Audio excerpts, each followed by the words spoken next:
साथियों नमस्कार। मेरा नाम प्रोफेसर दुष्मंत कुमार गिरी है और आज मैं एक महान व्यक्ति से बात करने जा रहा हूँ जिनका नाम है नंद कुमार बघेल जी, जिनको लोग आदर में बाबूजी कहते हैं। अब आज हम देश की जो स्थिति है, देश की पूरा देश की जो व्यवस्था है और विशेष करके लोकतंत्र का जो आज अवस्था है और 5 प्रदेशों में चुनाव भी चल रहा है, लोग चिंतित हैं कि यहाँ इस देश में ओपोजिशन रहेगा या बनेगा या नहीं बनेगा। कल मैं ही एक प्रोग्राम में था जी टीवी का, जिसमें इसी के ऊपर 1.5 घंटा चर्चा हुआ कि देश में कदाचित ओपोजिशन खत्मा होने का स्थिति में आ गया है। लेकिन ये सही नहीं है। हमारा देश में लोग बहुत जागरूक हैं और पढ़े लिखे कम होने के बावजूद भी और गरीब के बावजूद भारत का जो नागरिक हैं पूरा दुनिया में सबसे सजग हैं। लोकतंत्र खत्म नहीं हो सकता और लोकतंत्र में विरोधाभास भी खत्म नहीं हो सकता, जो लोकतंत्र का पहचान है। सर नमस्कार। जी नमस्कार। आपसे सर बाबूजी पहला प्रश्न है कि देश का जो स्थिति है अभी, देश में लोकतंत्र का सबसे बड़ा खतरा है जी। और लोकतंत्र अगर नहीं बचेगा तो देश को बनाना भी, जो अभी शासक दल कहता है उसको हम विश्व गुरु बनाएंगे जी, तो ये भी एक सपना रह जाएगा। तो आपका क्या विचार है? आप सही में मानते हैं कि देश में लोकतंत्र आज के दिन में खतरे में है? बीजेपी और मोदी के खिलाफ पूरा देश है, लेकिन वो एकजुट नहीं है और यही खतरा है। जिस दिन सारे मोदी विरोधी लोग एकजुट हो जाएं, उस दिन देश में डेमोक्रेसी स्थायी रूप से हो जाएगा। जैसे जयप्रकाश नारायण के समय जयप्रकाश जी ने उन विरोधियों को, हम लोग नारा लगाते थे, वाह रे इंदिरा तेरा खेल खा गई शक्कर पी गए तेल। उस समय तेल 13 रुपये किलो था और कितनी ऊंची देल तुम्हारी देख लिया है देखेंगे। और इंदिरा गांधी हार गई। जयप्रकाश जी ने उनके कुशल नेतृत्व ने सबको इकट्ठा किया, एक पार्टी बनाया और एक सिंबल दिया। यह उनकी कृपा है। लेकिन सन 1980 में बीजेपी ने छुरा भोंका और वो अलग हो गया और उसके कारण वो 2 सीट पाया और लगातार वो बढ़ते गया। आरएसएस के जो हिंदूवाद है वो बढ़ते गया। हिंदूवाद का अर्थ है गुलाम बनाना, और ये बीजेपी बहुत दूर तक ले आया और हम उसका विरोध करेंगे और विज्ञानवादी व्यवस्था को हम चालू करेंगे, और जिससे हमारे बच्चे टैलेंट बने और दुनिया का मुकाबला कर सकें बुद्धि में। और कितना दूर हम सफल होंगे ये हमको पता नहीं है, लेकिन 100 साल जीने का हमने प्रतिज्ञा किया है। इस काम को करने के लिए हम दिन रात एक करके करेंगे। बाबूजी आपको परमेश्वर लंबी उम्र दे, 100 साल क्यों, जब तक ये देश सुरक्षित ना हो जाए, लोकतंत्र सशक्त ना हो जाए। बाबूजी ये आपने एक अच्छा इतिहास याद दिलाया हमें, और एक कहावत है, इतिहास अपने को दोहराता है। तो वही कगार में हम खड़े हैं। जो लोग ये भूल रहे हैं कि कांग्रेस पार्टी जितना मजबूत था, बीजेपी वहाँ तक नहीं पहुँचा अभी तक। बीजेपी वैसे काम कर रहा है जो कांग्रेस पार्टी नहीं करता है, सोच रहा है कि हम हैं और कोई नहीं। लेकिन बीजेपी एक नेशनल पार्टी अभी तक नहीं बना है। अब देखिए तो 6-7 स्टेट में पूर्ण रूप में वो राज करता है, बाकी जगह में ओपोजिशन है। साउथ में एक ही स्टेट में है, बाकी राज्य में है नहीं। लेकिन ताकत काफ़ी बटोर लिया है और बीजेपी जो चाहता है कर रहा है। हमने सही कहा, जयप्रकाश नारायण आया 54 साल तक कांग्रेस का ये रहा, कोई ओपोजिशन पार्टी उनके सामने नहीं था। तो अब तो कांग्रेस पार्टी है, नेशनल पार्टी है। और लेकिन जयप्रकाश नारायण जैसे व्यक्ति आए और बाकी गैर कांग्रेस लोगों को इकट्ठे किया। मेरे हिसाब से, मैं इतिहास और राजनीतिक इतिहास का छात्र हूँ, ऐसे एक समय आया है किसी व्यक्ति को, जयप्रकाश नारायण दूसरा पैदा नहीं हो सकते, लेकिन जयप्रकाश नारायण जैसे व्यक्ति जिनको ना राजनीतिक मोह माया है या पावर का सत्ता का लोभ है, ऐसे व्यक्ति सामने आए और सबको इकट्ठे करें देश के हित में। और इकट्ठे करना मुश्किल नहीं है, असंभव ही नहीं है, लेकिन ऐसे व्यक्ति का खोज है सर। व्यक्ति ही इतिहास बनाता है। और जितना हम देखिए नेहरू जिन्हें पार्लियामेंट, नेहरू जी, पटेल साहब और जो भी आज़ादी का लड़ाई लड़े थे, उन्होंने एक डेमोक्रेसी का एक आदर्शिला रखा। और जयप्रकाश नारायण लोग कहते हैं कि दूसरा आज़ादी का आंदोलन था लोकतंत्र के हिसाब से। तो ऐसे एक व्यक्ति की ज़रूरत है।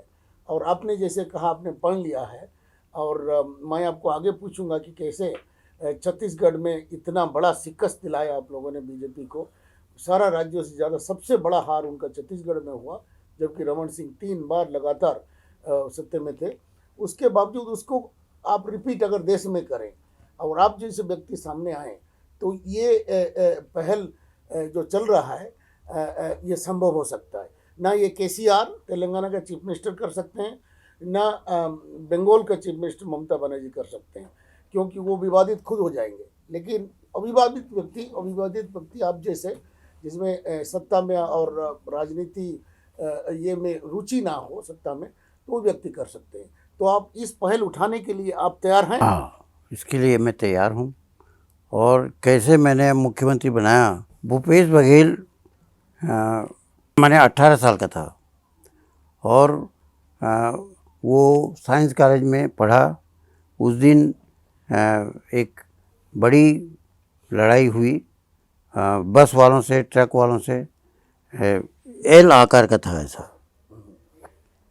इस तरफ रेलवे, इस तरफ आज़ाद चौक। तो आज़ाद चौक और रेलवे के बीच में भूपेश था। और उसी समय मैं मोटरसाइकिल, स्कूटर से उस रास्ते से गुजरा, तो वो तमाम सब बसों के कांच को फोड़ रहा था, ट्रक को, बस को। तमाम लड़के जो साइंस कॉलेज के थे वो फोड़ रहे थे। कलेक्टर आया और पूछा कि इसको किसने तोड़ा है?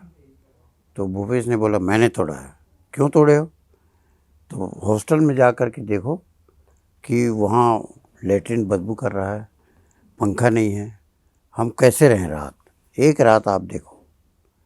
तो कलेक्टर बोले, छोड़ो ये सब और कल ठीक हो जाएगा, सब लेटरिन बाथरूम ठीक हो जाएगा।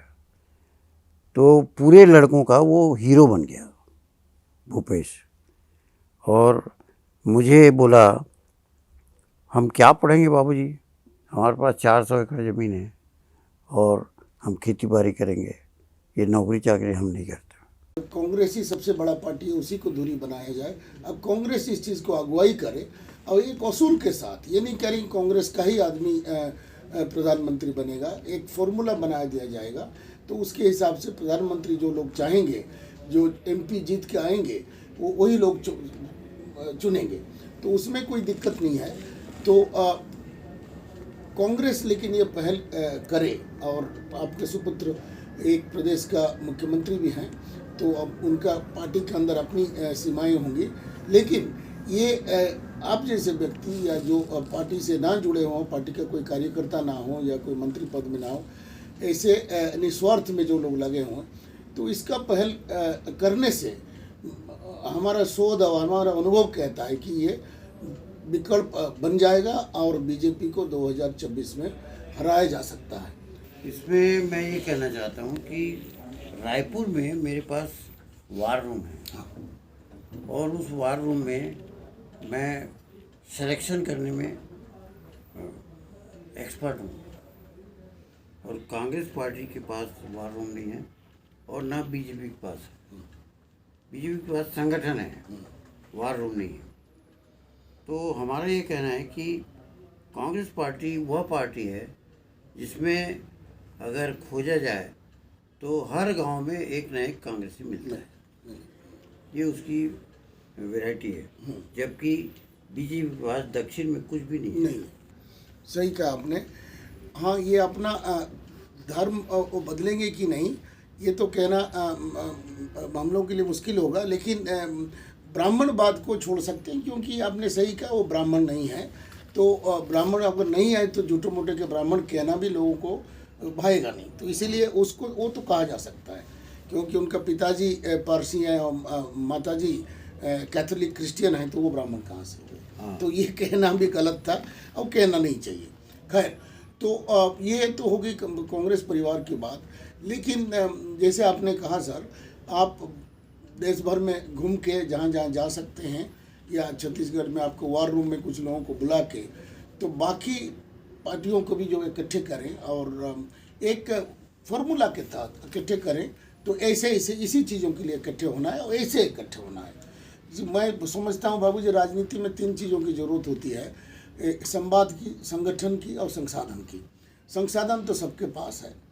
एक संवाद हम ऐसे करें जो बीजेपी से हटके हो और एक विकल्प हो उसका, बीजेपी को ना दोहराएं, उनके जाल में ना फंसें। और संगठन बनाने का एक हम लोग एक तरीका कर बनाते हैं, एक प्रिंसिपल बनाते हैं, तो संगठन भी बन जाएगा। क्योंकि आजकल गठबंधन का ही राजनीति है और अभी मौजूदा जो बीजेपी पावर में वो भी गठबंधन है, छोटे छोटे पार्टी बेशक हैं, वो भी गठबंधन है, एनडीए कहलाता है। कांग्रेस भी गठबंधन बना के 2 बार सरकार यूपीए 1 यूपीए 2 करा था। तो इतना बड़ा मुल्क में, दुनिया में सबसे बड़ा मुल्क है जो लोकतंत्र के हिसाब से, उसमें चीन है ना, लेकिन वहाँ लोकतंत्र नहीं है हमारे हिसाब से। तो लोकतंत्र में भारत से सबसे बड़ा मानते हैं, लोक संख्या में चीन सबसे बड़ा है, लेकिन लोकतंत्र में भारत सबसे बड़ा देश माना जाता है। तो इसमें अगर जितने पार्टी हो, अगर 10-15 पार्टियों को भी गठबंधन करके सरकार बना जाए, असंभव नहीं है। लेकिन एक लिखित उसमें एक सेट ऑफ प्रिंसिपल हो जो उसको सब माने, ठीक है जी, उसको सर लेके आप चलें तो मेरे ख्याल में आप इसमें ज़रूर सफल होंगे। मैं एक बात और सर आपसे पूछना चाहूँगा कि ये जो लोकतंत्र को बचाना जरूरी है, हमारे पास 3 साल समय है अभी। तो जैसे लोग जैसे कहते हैं कि लाइक माइंडेड पार्टीज़ को इकट्ठे करें, और ये जो इकट्ठे होकर कांग्रेस को बोलें, कांग्रेस भी मानेगा, ये दूसरा तरीका है। आप जो पहल कर रहे हैं वो ठीक है सर। तो ये तरीका भी आप अपनाना चाहेंगे कि बाकी जैसे कहा साउथ का सही तरीका है ना, फिर वो कांग्रेस को बोला जाए, है ना, कांग्रेस से शुरू ना करके कांग्रेस को ही बोला जाए कि सर हम ऐसे करते हैं, कांग्रेस को छोड़ना नहीं है। हाँ सर, प्रस्ताव रखा इनसे, साहिल जी से, हाँ जी, कि स्टालिन और इसको मिलाया जाए, चंद्रशेखर राव को, करेक्ट, हाँ, तो वो ऑफर दे, हाँ, कांग्रेस को दें। और ये भी जगन भी मिल जाएगा, जगन भी तो कांग्रेस ही था। नहीं, वो धोखेबाज, हाँ, वो कर तो वो सोनिया गांधी को चीटिंग किया। हाँ हाँ हाँ हाँ, तो कांग्रेस का था वो। आप सही कह रहे हैं। ये 2 लोग मिल जाएं, तो 2 चीफ मिनिस्टर्स हैं अभी, वो मिल जाएं तो अच्छा होगा, ये अच्छा होगा। तो ये दोनों उससे पूछ लेंगे भाई, हाँ, इसी ढंग से शर्त को मानोगे, हाँ जी, तो बातचीत करो, बातचीत, करेक्ट, और नहीं मानोगे हाँ जी, तो तुम्हारा रास्ता अलग, तो रास्ता कलेक्ट सर, सब लोग फिर खतरे में आ जाएंगे। लेकिन सब लोग इस चीज़ को समझ रहे हैं कि अब देश खतरे में है, खुद क्षेत्रीय पार्टी खतरे में है। बीजेपी जिस तरह से एक तरह से एक क्षेत्रवाद और तानाशाह की तरफ बढ़ रहा है, क्योंकि ना संसद में चर्चा होता है, ना कोई आपस में डायलॉग है, ये लोकतंत्र के लिए खतरा है। हाँ जी, आपने कहा था कि भूपेश बघेल जी 18 साल से प्रतिबद्ध थे कि मैं मुख्यमंत्री बनूंगा, और ऐसे मुझे फ्रांस का जो इमानुएल मैक्रोन है, प्रेसिडेंट है, उन्होंने भी कहा था, जब उनका जो शादी है, उनका टीचर से उन्होंने शादी किया, उनसे काफ़ी बड़ी है, तो उन्होंने कहा मैं अगर ये कर सकता हूँ तो मैं देश का राष्ट्रपति बन सकता हूँ, बन के दिखाया। और भूपेल जी भी 18 साल में आपने उनको मान दिया था एक प्रतिज्ञा में, और उन्होंने पूरा की। तो ये बहुत अच्छी बात है, बहुत प्रेरणादायी बात है सब लोगों के लिए। थोड़ा इसमें बताएं कि कैसे हुआ ये किस्सा। हम लोग देहात के आदमी हैं, और उनके 2 भाई हैं, 2 बहन हैं, और बहनें बहुत इंटेलिजेंट हैं, अभी अमेरिका में रहती हैं, और गणित में के सवाल में अगर 4 नंबर काट दे 100 में से 4, तो लड़ पड़ती थी। और वो लड़की ऐसी थी कि बीज गणित में 2500 सवाल थे, और उसको मैंने कहा था कि साइकिल चाहिए था, तो 2500 सवाल को यदि तुम कर दो तो एक सवाल का 10 पैसे दूंगा, और 250 में साइकिल लिया, और 3 किलोमीटर पैदल जाते थे, उसके बदले साइकिल में गए। अपने परिवार में अकेला आदमी हूँ, मेरी माँ, मेरे पिताजी और सारे परिवार ब्राह्मण भक्त थे, और मैं हुआ हूँ, उसका मूल कारण है 13 अप्रैल को मेरा जन्म हुआ।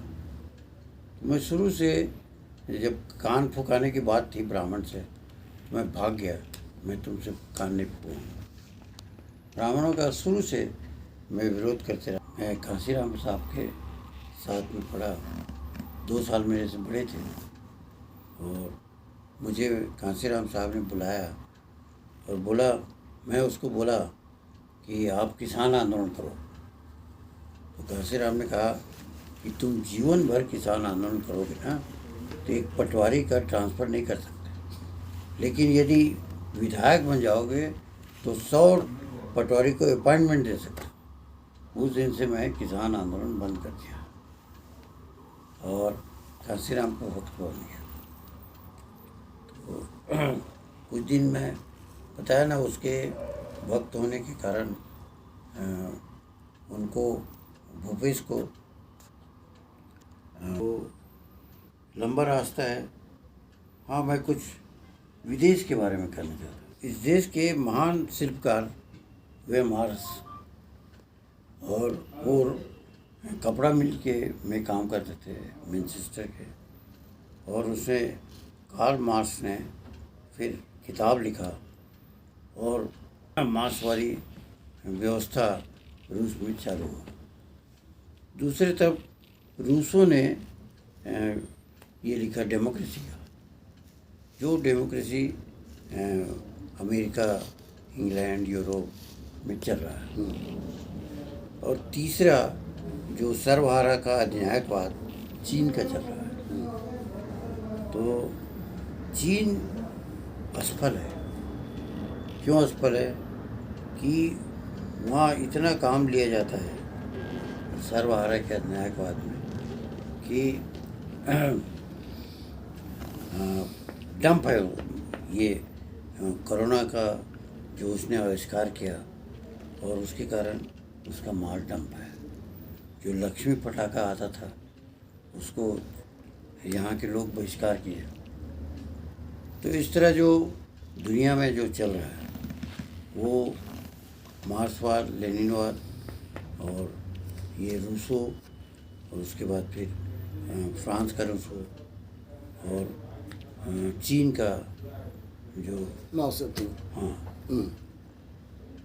तो इसके जो भविष्य है उसमें मुझे इंडिया का डेमोक्रेसी अच्छा लगता है। 2024 में सत्ता परिवर्तन हो, वो बीजेपी के लिए अच्छा है और ओपोजिशन के लिए भी अच्छा, और देश के लिए भी अच्छा रहेगा। धन्यवाद सर, नमस्कार।